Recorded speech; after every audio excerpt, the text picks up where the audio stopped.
Gold, trusted gold buyers. మీరు తాకట్టు పెట్టిన బంగారాన్ని విడిపించి ఈ రోజు ఉన్న మార్కెట్ ధరకు కొనబడను.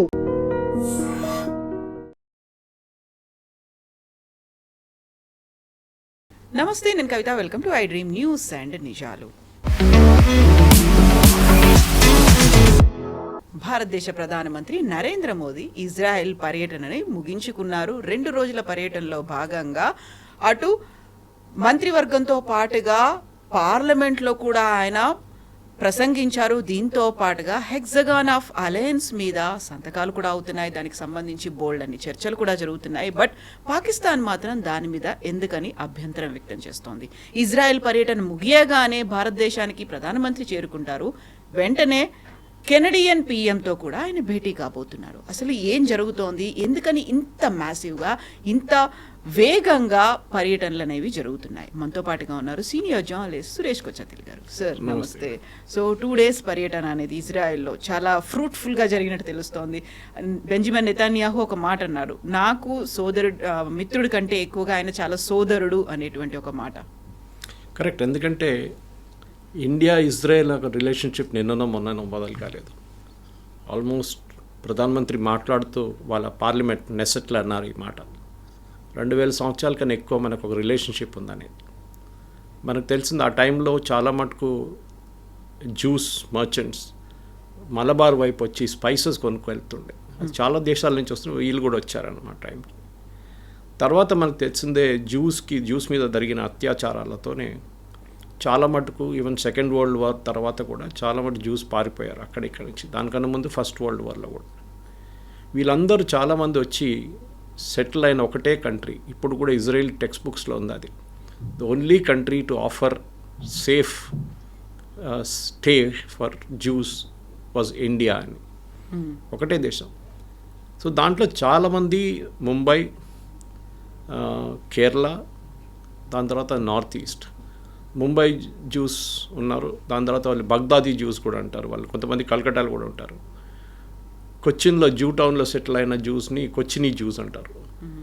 దాని తర్వాత నార్త్ ఈస్ట్లో ఉన్నది బెనే ఇజ్రాయలీ జ్యూస్ అంటారు వీళ్ళని. సో కోస్టల్ ఏరియాస్కి వచ్చి సెటిల్ అయ్యారు వాళ్ళందరూ. ఆ north east of course was not coastal, but they went to north east. తర్వాత లాస్ట్ ట్రైబ్స్ ఆఫ్ ఇజ్రాయెల్ అంటారు వీళ్ళని.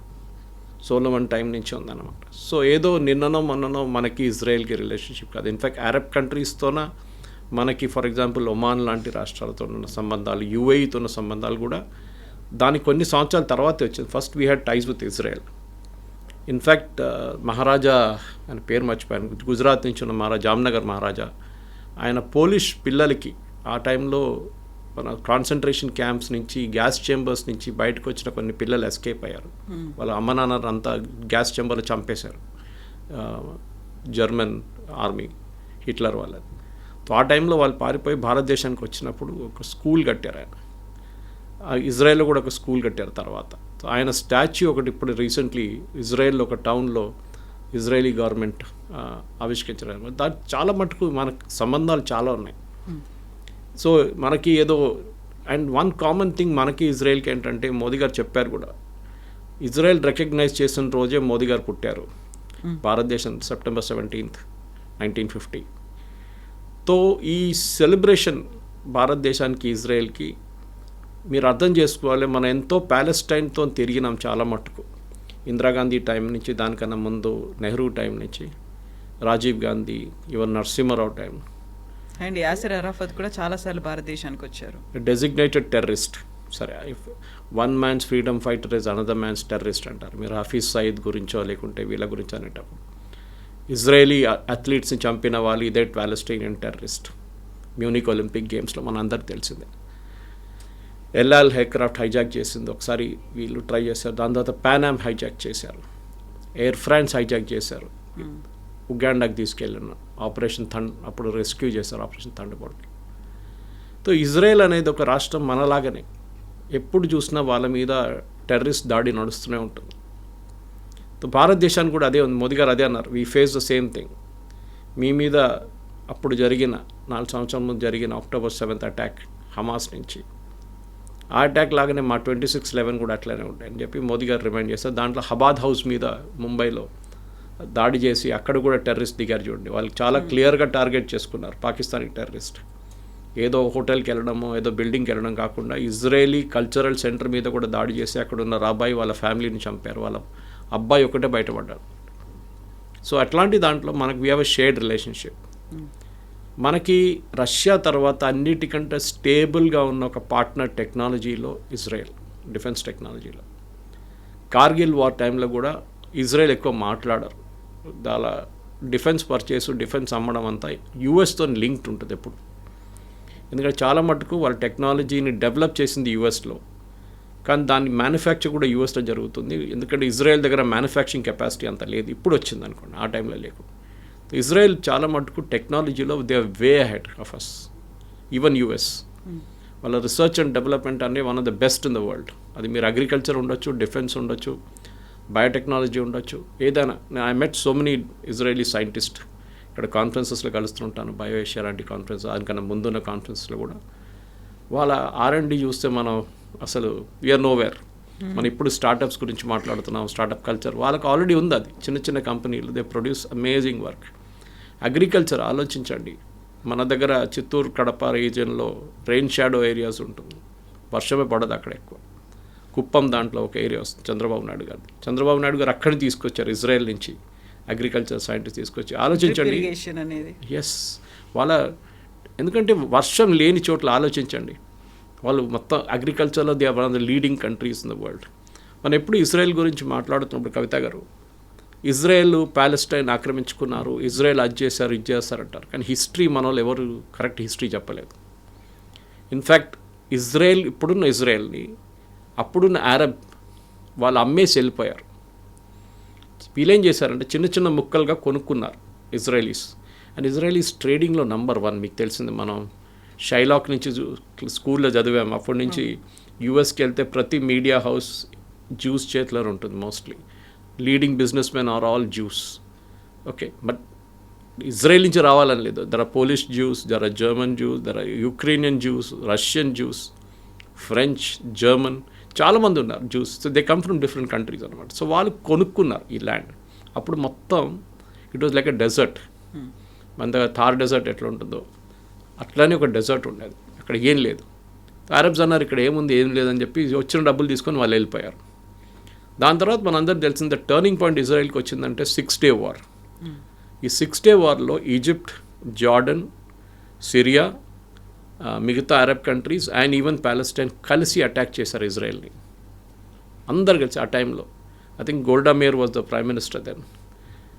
ఎంత బాగా డిఫెండ్ చేసుకున్నారండి ఇజ్రాయెల్ అంటే. దాని తర్వాతనే వాళ్ళకి ఎక్కువ ఏరియాస్ వచ్చింది.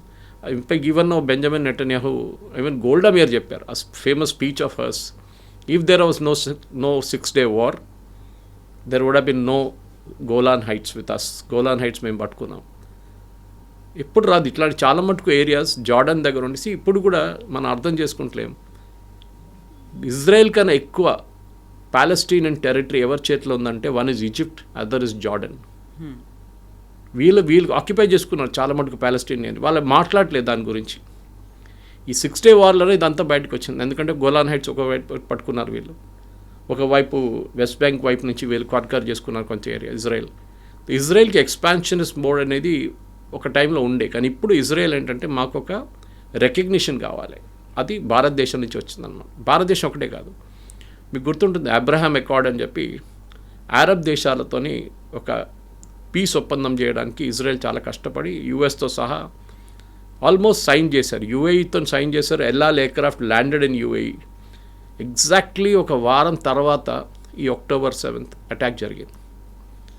ఎందుకంటే సౌదీ అరేబియా సంతకం పెట్టడానికి రెడీగా ఉన్నారు అబ్రహాం అకార్డ్లో ఏంటంటే బేసిక్లీ మీ స్టేట్ ఆఫ్ ఇజ్రాయెల్ రికగ్నైజ్ చేస్తున్నారు. 2 state సొల్యూషన్ అంటే ఇజ్రాయెల్ అండ్ ప్యాలెస్టైన్ వీళ్ళిద్దరూ విల్ బి సపరేట్ కంట్రీస్ అన్నమాట. కానీ అరబ్స్కి అప్పుడు ఒక ప్రాబ్లం, ఇప్పుడు కూడా ఉన్న ప్రాబ్లం ఏంటంటే చాలా మటుకు మన దగ్గర అంటారు సౌదీ అరేబియాకి ప్రాబ్లం లేదు, యూఏఈకి ప్రాబ్లం లేదు, బహ్రెయిన్కి ప్రాబ్లం లేదు, ఖత్తర్కి ప్రాబ్లం లేదు, ఒమాన్కి ప్రాబ్లం లేదు. కానీ మన దగ్గర ఉన్న ఇక్కడ ఉన్న Indian Union Muslim, Jamaat-e Islamic problem that Israel has no right to exist. Sorry, Israel has a right to exist. Israel Palestinian territories పట్టుకున్నారు కాదు, ఈ టెరిటరీ కొనుక్కున్నారు. మేము ప్రూఫ్ ఇచ్చాను చూడండి మీకు. వాళ్ళ దగ్గర ప్రూఫ్ ఉంది that they bought the land from Arabs. ఇది ఆ టైంలో ఈవెన్ ఆయిల్ కూడా కనబట్టలేదు ఎక్కువ. మనకు 70s తర్వాతనే ఆయిల్ బూమ్ స్టార్ట్ అయింది వెస్ట్ ఏషియాలో. ఇట్లాంటి పరిస్థితుల్లో ఇజ్రాయలీస్ కష్టపడి వాళ్ళ దేశాన్ని కాపాడుకున్నారు. కానీ వాళ్ళ మీద చాలా టెర్రరిస్ట్ అటాక్ జరుగుతున్నాయి. ముందు మీకు గుర్తుంటుంది, car bomb was very common, suicide bombing. దాని తర్వాత వాళ్ళు కొన్ని సెక్యూరిటీ మెజర్స్ డెవలప్ చేశారు. ప్రతి ఇజ్రాయలీ సిటిజన్ ఈజ్ ట్రైన్డ్. 18 కాగానే they have to join the army compulsory. Army అంటే ఆర్మ్ ఫోర్సెస్. 3 సంవత్సరాలు పనిచేసిన తర్వాత దాంట్లో కొంతమందికి వాళ్ళు జాబ్స్ ఆఫర్ చేస్తారు. And Israeli pilots, Israeli army, Israeli navy are the best in the world. US కూడా అంగీకరిస్తారు. వాళ్ళు ఎయిర్ ఫోర్స్, మీరు మన నస్రుల్లాని చంపడమో కానీ, ఇరాన్లో వెళ్ళి చంపడం కానీ, దాని తర్వాత జరిగిన చాలా మటుకు ఈవెన్ ఖతార్ మీద జరిగిన అటాక్, ఇదంతా ఇరాన్ మీద జరిగిన అటాక్ అంతా ఇజ్రాయలీ ఎయిర్ ఫోర్స్ చేస్తారు చాలా మటుకు. And they are the best in the world, దాంట్లో డౌట్ లేదు. వాళ్ళకి చాలా మటుకు హార్డ్వేర్, ఎయిర్క్రాఫ్ట్ మ్యానుఫ్యాక్చరింగ్ కెపాసిటీ వాళ్ళ దగ్గర లేదు. ఆ హార్డ్వేర్ అంతా ఇట్ కమ్స్ ఫ్రమ్ యుఎస్. యుఎస్కి ఎప్పుడు ఎంత వ్యతిరేకించినా కానీ ఇజ్రాయలీ పాలసీస్ యుఎస్కి ఇజ్రాయెల్తో ఉండాల్సిందే. బికాజ్ దే నో ఒక కౌంటర్ బ్యాలెన్సింగ్ ఉండాలంటే వెస్ట్ ఏషియాలో ఇజ్రాయెల్తోనే ఉంటుంది. ఎందుకంటే మీరు చూడండి, Jordan ruled by a family, Saudi Arabia ruled by family, UAE families, Qatar families, Bahrain family, Oman family, అంత డెమోక్రసీ లేదు ఆ ఏరియాలో ఎక్కడ. And Israel is got a democracy. వాళ్ళకున్న ప్రాబ్లమ్స్ వాళ్ళకుంది. బెంజమిన్ నెటన్యాహు మీద కరప్షన్ అలిగేషన్స్ చేస్తారు, అది చేస్తారు. కానీ ఒక మాట గుర్తుపెట్టుకోవాలి మనం, వీళ్ళందరూ వాళ్ళ దేశం మీద ఎప్పుడైనా ఏదైనా అటాక్ జరిగితే, ఎవరైనా దాడి చేస్తే ఆపోజిషన్ పార్టీస్తో సహా వీళ్ళందరూ కలిసి నిలబడతారు. ఒకే వాయిస్. వాళ్ళ ఆపోజిషన్ లీడర్ ఇప్పుడు కూడా వార్ క్యాబినెట్లో ఉన్నారు. They have got a cabinet, war cabinet with prime minister Netanyahu's heading. అది వాళ్ళకి ఆప్షన్. మన దగ్గర చూడండి, ఇవాళ రాహుల్ గాంధీ అంటున్నాడు మోదీ నన్ను భయపడి ఇజ్రాయెల్కి వెళ్ళిపోయాడు. అరే ఇజ్రాయెల్ విజిట్ 6 నెలల ముందు డిసైడ్ చేశారు నాయన, ఇప్పుడు కాదు. ఈ international visits are all decided 6 months 8 months in advance. ఇదో నన్ను భయపడి ఇజ్రాయెల్కి పారిపోదు. ప్రియాంక వాద్రా ఇంకా మోదీ గారు అక్కడ వెళ్ళి గాజా మీద జరుగుతున్న జెనోసైడ్ గురించి మాట్లాడతారని ఒక్క మాట లేదు. 1200 మహిళల్ని, వాళ్ళ భర్తల్ని, పిల్లల్ని చంపిన ఈ హమాస్ టెర్రరిస్ట్ ఒక్కడే కాదు, మీరు గుర్తుపెట్టుకోండి, కిడ్నాప్ చేసి తీసుకెళ్ళేది టెర్రరిస్ట్ కాదు, సివిలియన్స్ చేశారు గాజా నుంచి. వాళ్ళు పట్టుకెళ్ళారు వీళ్ళని. దాంట్లో ఎంతోమందిని లాస్ట్లో 51st బాడీ ఇప్పుడే దొరికింది. ఇజ్రాయెల్కి ఏంటంటే, ఇజ్రాయెల్ సరే వాళ్ళ డిఫెన్స్ పాలసీ మనం దాంట్లో ఇంటర్ఫియర్ చేయలేము. But end of the day మనం అక్నాలెడ్జ్ చేయాల్సి ఏంటంటే they have a right to exist. So మనం దాని నుంచి చాలా లెసన్స్ ఉంది మనకు నేర్చుకోవాల్సింది. కానీ అన్ఫార్చునేట్లీ మన దేశంలో ఆపోజిషన్ పార్టీస్ ఎప్పుడు గవర్నమెంట్ వ్యతిరేకంగానే ఉంటారు. పాకిస్తాన్ దాడి చేస్తే కూడా రాహుల్ గాంధీ అంటాడు ఎన్ని ఎయిర్క్రాఫ్ట్ పోయింది చెప్పండి. అరుణాచల్ ప్రదేశ్లో చైనీస్తో పోరాటం చేస్తే మన సోల్జర్స్ని కొట్టారని చెప్తారు రాహుల్ గాంధీ. నార్త్ ఈస్ట్లో చేస్తే అదే అంటారు. ఎక్కడ చూసినా అంతే. కానీ ఇజ్రాయెల్లో it is not like that. ఇప్పుడు ఇజ్రాయెల్ దగ్గర నుంచి మనకు, and that's irony of it Kavitha garu, first Indian prime minister to visit Israel is Narendra Modi. Narendra Modi garu ఎప్పుడు వచ్చారు? 2014లో ఎలక్ట్ అయ్యారు. దానికన్నా ముందు ఒక్క ఇండియన్ ప్రైమ్ మినిస్టర్ కూడా ఇజ్రాయెల్కి వెళ్ళలేదు. బికాజ్ మన Israel is a right to exist అని మనం యాక్సెప్ట్ చేయలేదు. మోదీ గారికి ఆ ప్రాబ్లం లేకుండే. బహుశా చెప్పొచ్చు వీళ్ళు రైట్ వింగ్, వాళ్ళు కూడా right wing, okay that's fine. కానీ Israel has a right to exist. And మనకి ఇజ్రాయెల్ కావాలి ఇప్పుడు. ఎందుకంటే చాలా మటుకు మనకి కావాల్సిన టెక్నాలజీ యుఎస్ మనకి ఇయ్యరు, వాళ్ళు అమ్మరు మనకి. Israel is ready to sell the technology to us. So దాంట్లో మనకు అన్నిటికంటే పెద్ద ప్రాబ్లం ఏంటంటే కవిత గారు, మన కోస్ట్ లైన్ చాలా పెద్ద Coast line, almost 900 kilometers. It starts from Bangladesh all the way around, Tamil Nadu నుంచి వచ్చి it goes all the way to Gujarat. అక్కడ దాకా ఉన్న ఈ కోస్టల్ లైన్ని కాపాడుకోవాలంటే మన దగ్గర కెపాసిటీ ఉండాలి. సో అదే మెయిన్ అన్నమాట. సో ఇండియా ఇప్పుడు చేస్తున్న డిఫెన్స్ దాంట్లో డీల్స్లో ఒకటి, మన డోమ్, ఐరన్ డోమ్ అని చెప్పి వాళ్ళ దగ్గర they have a beautiful capacity. మనం చూసుంటాం. అది అక్కడ హూతీలు మిసైల్ ఫైర్ చేసిన, ఇరాన్ మిసైల్స్ ఫైర్ చేసిన, ఈవెన్ హమాస్ మిసైల్స్ ఫైర్ చేసిన వాళ్ళ దగ్గర ఒక ఐరన్ డోమ్ ఉంది. Which even US does not have today. ఇప్పుడు యూఎస్ అంటున్నా మేము గోల్డెన్ డోమ్ పెట్టబోతున్నామని చెప్పి ప్రెసిడెంట్ ట్రంప్ పెద్ద గొడవ చేశారు చూడండి, గ్రీన్లాండ్ ఇష్యూ వచ్చినప్పుడు. ఇప్పుడు మన దగ్గరికి ఈ సేమ్ ఐరన్ డోమ్ని ఇజ్రాయెల్ మనకి ఆ టెక్నాలజీ ఇవ్వడానికి రెడీగా ఉన్నారన్నమాట. సో దీంట్లో మనం గుర్తుపెట్టుకోవాల్సిందంటే ఐరన్ డోమ్కి 3 కాంపోనెంట్స్ ఉంటుంది, 3 లెవెల్స్ ఆఫ్ డిఫెన్స్ ఉంటుంది అన్నమాట. ఒకటి డేవిడ్ స్లింగ్ అని ఉంటుంది. డేవిడ్ స్లింగ్ ఏంటంటే మీడియం రేంజ్ మిసైల్స్ని హ్యాండిల్ చేస్తుంది. అది 300 కిలోమీటర్ దాకా ఉన్న డ్రోన్స్ని మిసైల్స్ని హ్యాండిల్ చేస్తుంది. సో మనకి పాకిస్తాన్ వైపు నుంచి ఆ ఇష్యూ ఉంది. చైనా వైపు నుంచి అంత ప్రాబ్లం లేదు, ఎందుకంటే చైనా యాక్టివ్గా మన మీద దాడి చేయలేదు. లాస్ట్ 60 తర్వాత ఎప్పుడు చేయలేదు. పాకిస్తాన్ రెగ్యులర్గా చేస్తుంటారు. ఇప్పుడు ఒక third front Bangladesh open up అయింది మనకి. అక్కడి నుంచి కూడా రేపు దాడి జరగవచ్చు మన మీద. But we can easily defend our Bangladesh అంత పెద్ద ఇష్యూ కాదు. సో డేవిడ్ స్లింగ్ టెక్నాలజీ మనకి ఇవ్వబోతున్నారు. అది కాకుండా డేవిడ్ స్లింగ్ ఐరన్ డోమ్లో మనకి ఇంటర్సెప్ట్ మిసైల్స్ని 4 నుంచి 70 కిలోమీటర్ దాకా ఉన్న షార్ట్ రేంజ్ రాకెట్స్ని కాపాడుకుంటుంది అనమాట. సో దీన్ని కాకుండా మనకు కావాల్సిన మెయిన్ ఏంటంటే మనకి యారో మిసైల్స్ అని ఉంటుంది ఇజ్రాయెల్ దగ్గర, which is basically an American technology. కానీ ఇజ్రాయెల్ దాన్ని డెవలప్ చేసి మాడిఫై చేసుకున్నారు. ఆ టెక్నాలజీ కూడా మనకి ఇవ్వడానికి రెడీగా ఉన్నారు ఇజ్రాయెల్. సో 3 కాంపోనెంట్స్ అనమాట, David sling, arrow and iron domes. ఈ ఐరన్ డోమ్లో ఈ మొత్తం టెక్నాలజీ మనం తీసుకొస్తే మన కంప్లీట్ కోస్టల్ ఏరియా మనం హ్యాండిల్ చేసుకోవచ్చు. అది చాలా ఇంపార్టెంట్, ఎందుకంటే మనకి ఇంత పెద్ద కోస్ట్ లైన్ ఉన్నప్పుడు డెఫినెట్గా వీ హ్యావ్ టు, ఎందుకంటే మనకు మీరు చెప్పినట్ల ఆల్మోస్ట్ 15,000 అనుకుంటా, 15,000 నుంచి 16,000 దాకా మనకి ల్యాండ్ బార్డర్స్ ఉన్నాయి. Starting from Pakistan to China across to Bangladesh towards Myanmar. 15,000 kilometres. ఇది మీరు ఫిజికలీ డిఫెండ్ చేయాలంటే చాలా కష్టం. సోల్జర్స్ని ప్రతి టెక్నాలజీ వాడాల్సిందే ఈ టైంలో. అది కాకుండా మీరు చెప్పినట్లు మనకి 7,500 కిలోమీటర్స్ కోస్ట్ లైన్ ఉంది. Again very difficult to defend. మీరు ఎంత సబ్మెరీన్స్ పెట్టినా, ఎన్ని షిప్స్ పెట్టినా కానీ, ఎన్ని ట్రాకింగ్ చేసినా, ఎన్ని రికాగ్నిషన్ చేసినా టెక్నాలజీ కావాల్సింది. ఇజ్రాయెల్ దగ్గర నుంచి నేర్చుకోవాలి. ప్రతి చోట్ల మన మనుషులు పెట్టలేము, మనం టెక్నాలజీ వాడుకోవాలి. So this technology Israel is ready to sell to us. అది కాకుండా మిగతా మిసైల్స్ కూడా మనకు చాలా మట్టుకున్నాయి. ఫర్ ఎగ్జాంపుల్ నేను అది ఎల్బిట్ అనే ఒక ఇజ్రాయలీ కంపెనీ ఒకటి ఉంది, వాళ్ళ దగ్గర కూడా ఒక రఫాల్ ఉంది. But it is Rafael, not Rafale of France. It's a different company. వీళ్ళ దగ్గర కూడా ఒక ఐరన్ బీమ్ డెవలప్ చేశారు. దాంట్లో ఐరన్ బీమ్ ఏంటంటే ఇట్స్ లైక్ ఎ లేజర్. ఇప్పుడు మనం S-400 వాడుతున్నప్పుడు రష్యా దగ్గర తీసుకున్నప్పుడు ప్రతిసారి ఇది ఫైర్ చేస్తున్నప్పుడు it cost millions. So but అంత ఖర్చు చేయాలన్నా వద్దా అని ఆలోచించాల్సి వస్తుంది. అటువైపు నుంచి ఒక డ్రోన్ వస్తుందో లేకుండా మిసైల్ వస్తున్నప్పుడు S-400 అక్కర్లేదు. యారో విల్ టేక్ కేర్, మన దగ్గర ఉన్న ఆకాష్ విల్ టేక్ కేర్, చూసుకుంటుంది అది. ఎందుకంటే మనం ఒక దోమని చంపడానికి ఒక సుత్తి తీసుకొచ్చి కొడతాం చూడండి, ఆ కాన్సెప్ట్ అయిపోతుంది ఇఫ్ యూ యూస్ S-400. దేనికి కావాలో దానికే వాడుకోవాలన్నమాట. సో ఆ పరిస్థితుల్లో we have to get this particular ఒక మిసైల్ టెక్నాలజీ మన దగ్గర వాళ్ళు ఐరన్ బీమ్ అని చేశారు. దాంట్లో ఫిజికల్ మిసైల్ లేదు, it's a laser guided missile destroyer అనమాట. దాన్ని ఇప్పుడు ఇరాన్తో జరిగిన గొడవలో వాళ్ళు యూజ్ చేశారు. It worked. ఇంకా కంప్లీట్ డెవలప్మెంట్ కాలేదు, ఆల్మోస్ట్ అయిపోయినట్లు ఉంది ఇప్పుడు. వాళ్ళు ఎక్కువ బయట చెప్పరు ఇప్పుడు. సో దాన్ని మనం we're going to take care, we'll buy అనమాట, కొనుక్కొని వెళ్తున్నాం. దానికి బేసిక్లీ ఒక 100 కిలోవాట్స్ ఒక బీమ్ అనమాట, లేజర్ బీమ్. అది such a strong laser beam. Up to 10 కిలోమీటర్ల దాకా ఏ ఇన్కమింగ్ మిసైల్ వస్తుంటే దాన్ని కొట్టుపడేస్తుంది. సో ఫిజికలీ మీరు ఏం లాంచ్ చేయక్కర్లేదు, you can just switch on the beam like a strong torch light. అది వెళ్ళి కొడుతుంది, దాన్ని వెళ్ళి కొట్టేసి డిస్ట్రాయ్ చేస్తుంది అనమాట. ఇది మనం చేయాల్సింది ఇప్పుడు.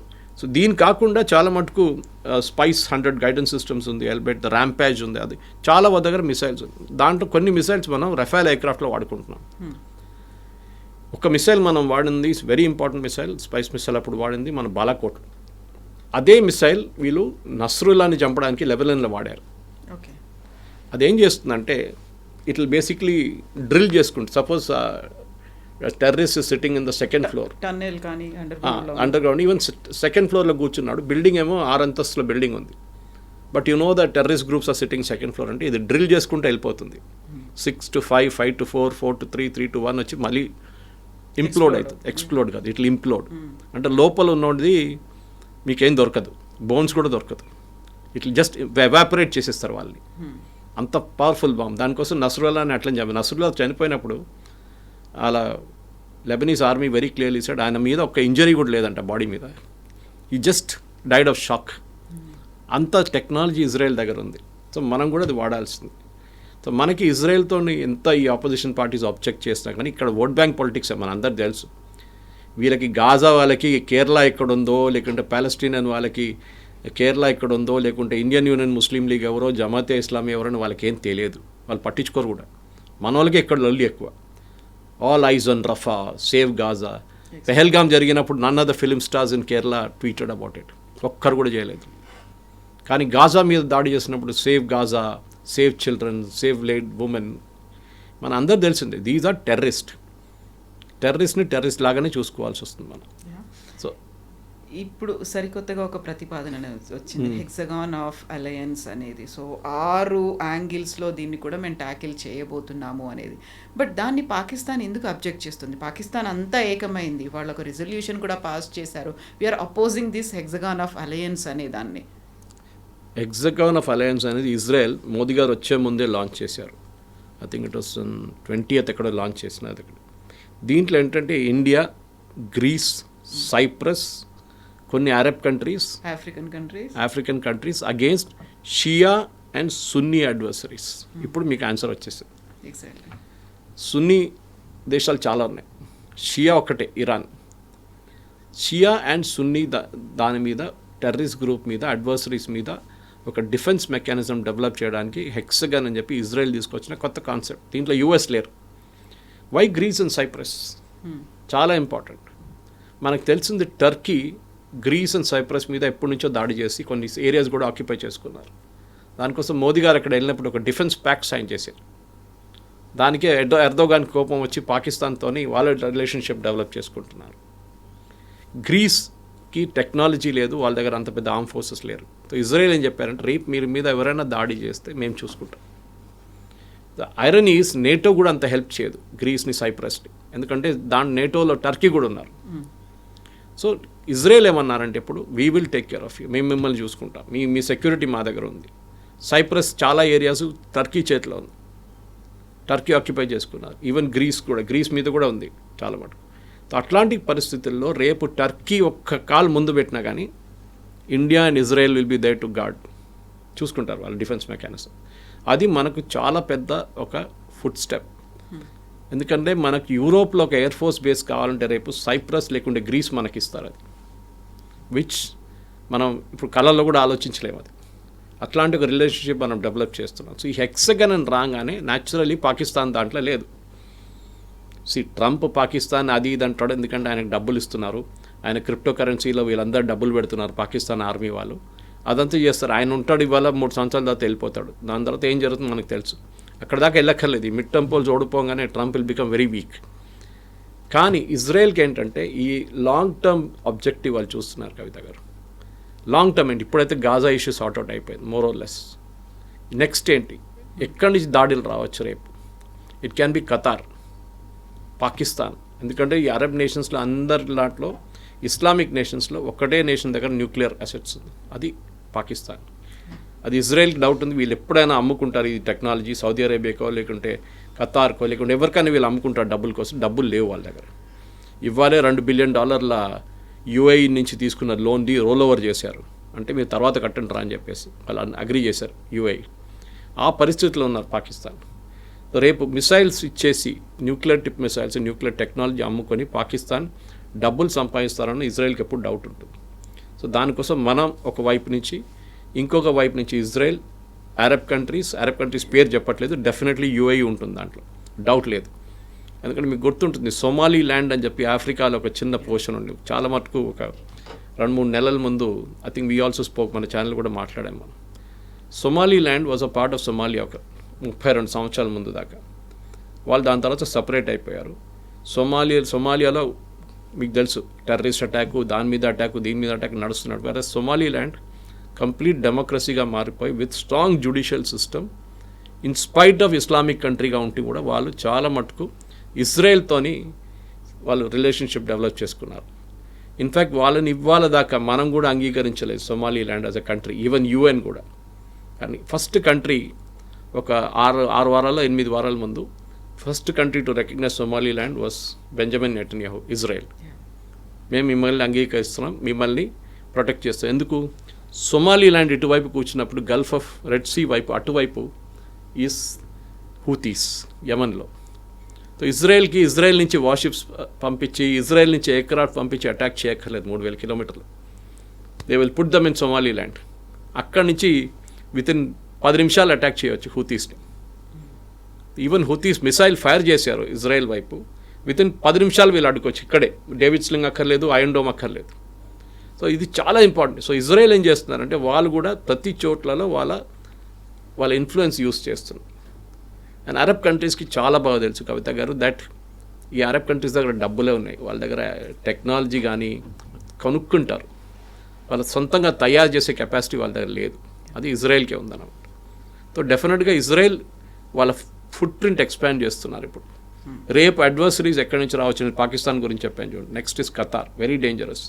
మూడవది ఇరాన్ ఇప్పుడు క్వైట్గా ఉన్నారు, కానీ ఏ రోజు వాళ్ళు మళ్ళీ ఒకసారి ట్రంప్ కొంచెం లూజ్ చేయగానే వాళ్ళు మళ్ళీ మొదలు పెడతారు వాళ్ళు. అండ్ వాళ్ళ దగ్గర కూడా న్యూక్లియర్ అంబిషన్స్ ఉంది, వాళ్ళ ఎన్రిచ్మెంట్ ప్లాన్స్ ఉన్నాయి. దాని ఒకసారి సద్దాం హుసేన్ స్టార్ట్ చేసినప్పుడు ఇజ్రాయెల్ ఒక అటాక్ చేశారు, చాలా మంచి అటాక్ ఉండేది. Even Pakistan Kahuta nuclear plant మొదలుపెట్టినప్పుడు Israel offer to bomb it, finish చేసేస్తామని చెప్పారు. ఇవాళ పాకిస్తాన్ దగ్గర న్యూక్లియర్ మిసైల్స్ లేకపోతుండే, కానీ వాళ్ళు ఒకటే రిక్వెస్ట్ అడిగారు, మా ప్లేన్లు పఠాన్కోట్ వైపు అంబాలా వైపు వచ్చి రీఫ్యూయల్ చేయాల్సి వస్తుంది, మాకు ఇంత దూరం నుంచి వస్తున్నా, ఆ టైంలో రీఫ్యూయలింగ్ ట్యాంకర్స్ లేదు వాళ్ళ దగ్గర ఎక్కువ. Indira Gandhi said no. దానికోసం Pakistan became a nuclear nation. Otherwise ఇవాళ పాకిస్తాన్ అసలు న్యూక్లియర్ అసెట్సే లేకపోతుండే పాకిస్తాన్ దగ్గర. Israel was ready to destroy. Saddam Hussain ఎట్లా చేశారో, లిబియాలో ఎట్లా చేశారో, పాకిస్తాన్ కూడా చేస్తే సంగీత రాస్తాం. సో ఓవరాల్గా మనం చూస్తే ఇండియాకి చాలా మంచి ఒక రిలేషన్షిప్ ఇప్పుడు ఇజ్రాయెల్తోని. First prime minister to visit Israel ఒక 7 సంవత్సరాల ముందు మోదీ గారు వెళ్ళినప్పుడు, నెతన్యాహు గారు ఇక్కడికి వచ్చారు. ఇప్పుడు ఈసారి first Indian prime minister to address the Knesset, వాళ్ళ పార్లమెంట్. ఇది అందరికీ దక్కదండి ఇదంతా, ఇది చాలా ఇంపార్టెంట్. దానికోసం పాకిస్తాన్ ఈ హెక్సగన్ ఆబ్జెక్ట్ చేస్తారు. అది కాకుండా India middle east economic corridor అని ఒకటి ఉంది, మీకు గుర్తుంటుంది. That starts from India, ends in Haifa. Haifa is a port in Israel, మనకు తెలుసు. అండ్ హైఫాతోని చాలా మంచి సంబంధం ఉంది ఇండియాకి హిస్టారిక్లీ. ఇజ్రాయలీ టెక్స్ట్ బుక్స్లో హైఫా గురించి మాట్లాడుతున్నప్పుడు ఇండియన్స్ గురించి Dalpat Singh, he was the commander of that. ఆయన లీడ్ చేసిన ఫస్ట్ వరల్డ్ వార్లో లీడ్ చేసిన బ్రిటిష్ ఇండియన్ ఆర్మీని హైఫాని ఒటమన్ టర్క్స్ దగ్గర నుంచి క్యాప్చర్ చేసుకున్నారు. ఇజ్రాయెల్ వాళ్ళు ఇవ్వాలి కూడా దాన్ని అంగీకరిస్తూ మన దగ్గర ఢిల్లీలో తీన్మూర్తి మార్గం తింటారు. Actually it's Haifa Chowk. Modi గారు వెళ్ళిన తర్వాత దాని పేరు మార్చారు ఢిల్లీలో హైఫా చౌక్. హైఫా గురించి మన దగ్గర ఉన్న పిల్లలు కూడా టెక్స్ట్ బుక్స్ నుంచి నేర్చుకోవాలి. మన టెక్స్ట్ బుక్స్లో లేవు కాదు దాని రెఫరెన్స్. ఎన్సీఆర్టీ వాళ్ళు కానీ ఎవరు కానీ ఇంక్లూడ్ చేయాల్సింది how Indian army saved Israel అని. అక్కడ ఇప్పుడు కూడా ఆయన వాళ్ళ ఒక మెమోరియల్ ఉంది అక్కడ హైఫాలో for the Indian army. So అది కాకుండా మనకు నెక్స్ట్ I2U2 అని ఒకటి ఉంది, where we are also involve defence ప్యాక్ట్లో. దాంట్లో బ్యాన్ ఇజ్రాయెల్ ఉంది అగైన్. అది కూడా పాకిస్తాన్కి నచ్చదు. సో ఓవరాల్ మనం ఏం చేస్తున్నాం అంటే we are building a defence shield. Kavitha garu నేను చెప్పాను చూడండి, ఫిజికల్లీ మన ఆర్మీని యుక్రెయిన్ వార్ నుంచి, రష్యా యుక్రెయిన్ వార్ నుంచి నేర్చుకోవాల్సిన అన్నిటికంటే పెద్ద లెసన్ ఏంటంటే మీకు మనుషులు అక్కర్లేరు. వాళ్ళు ఇక్కడ 1,00,000 మంది చనిపోయారు, అక్కడ 1,00,000 మంది చనిపోయారు. ఇప్పుడు వాళ్ళు ఎవరిని వాడలేదు, ఇప్పుడు టెక్నాలజీ వాడుతున్నారు. They are creating defence shields. Trump ఎందుకు ఇంత అర్జెంటుగా నేను మా డోమ్ క్రియేట్ చేయాలంటే హీ స్కేర్డ్, రేపు సోవియట్స్ మిసైల్స్ ఫైర్ చేస్తారో, ఇంకెవరైనా మా మీద మిసైల్స్ ఫైర్ చేస్తారో అని భయం ఉంది ఆయనకి. ఇరాన్ కూడా కావచ్చు. సో మనం కూడా మన entire Coast line and land border we should protect. మన టెక్నాలజీ వాడుకుని, ఇజ్రాయలీ టెక్నాలజీ వాడుకుని మనం చేయాల్సింది. ఆపోజిషన్ పార్టీస్ చెప్తూనే ఉంటారు, వాళ్ళ మాట పట్టించుకోలేదు. సో హెక్సాగాన్ అనగానే ఇజ్రాయెల్లో ఉన్నటువంటి ఆ సింబల్ కూడా కనిపిస్తోంది కదా, హెక్సాగాన్ దానిలాగే ఉంది. వాళ్ళ ఫ్లాగ్ నచ్చదు పాకిస్తాన్కి, డేవిడ్ స్టార్ నచ్చదు పాకిస్తాన్కి. ఇది జ్యూస్ అనేది ఒక పర్సిక్యూటర్ రిలీజన్ అండి, ఇప్పటి నుంచి కాదు, ఎప్పటి నుంచో వాళ్ళని. కానీ వాళ్ళు ఎప్పుడు తల వంచలేదు, ఎప్పుడు కాలేదు. They never dip the head, never bowed down. They very proud civilization. వాళ్ళు భయపడి పరిగెత్తి ఎక్కడికి అరబ్ కంట్రీస్ చేశారు చూడండి 6 Day వార్లో. With in no time finish చేసేసారు ఇజ్రాయెల్ వీళ్ళందరినీ. ఆ టైం దగ్గర ఇజ్రాయెల్ దగ్గర పెద్ద ఎయిర్క్రాఫ్ట్ ఏం లేకుండే, పాత అమెరికన్ ఎయిర్క్రాఫ్ట్ ఉండే. టెక్నాలజీ అంతా చేంజ్ కాలేదు, 1960s మాట్లాడుతున్నాం మనం. సో అక్కడి నుంచి ఇప్పుడున్న ఇజ్రాయెల్ చూడండి, they are world apart. Technology wise నేను చెప్పాను చూడండి, health care extremely good. Health care చాలా స్ట్రాంగ్. అంటే హెల్త్ కేర్ అంటే డాక్టర్లు నర్సులు కాదు మనం మాట్లాడదు, హెల్త్ కేర్ టెక్నాలజీ. ఇన్ఫ్యాక్ట్ మన నర్సులు అక్కడ పనిచేస్తున్నారు. కేరళ నుంచి చాలామంది నర్సెస్ వర్క్ ఇన్ ఇజ్రాయెల్, ఎందుకంటే వాళ్ళ దగ్గర ఎల్డర్లీ పాపులేషన్ చూసుకోవడానికి కావాలన్నమాట. కానీ ఇజ్రాయెల్ ఏముందంటే ఒక డిసిప్లిన్ ఉంది. దట్ 18 సంవత్సరాలు కాగానే 3 సంవత్సరాలు ఆర్మీలో పనిచేయండి.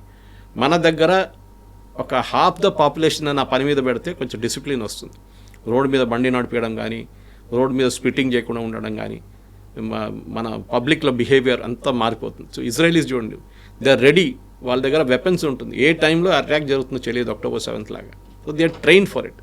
ఏదైనా అటాక్ జరిగితే immediately Israelis know how to react. మనలా కాదు, అందరు మొబైల్ తీసుకొని అక్కడ సెల్ఫీ వీడియో తీసుకొని వెళ్తారు.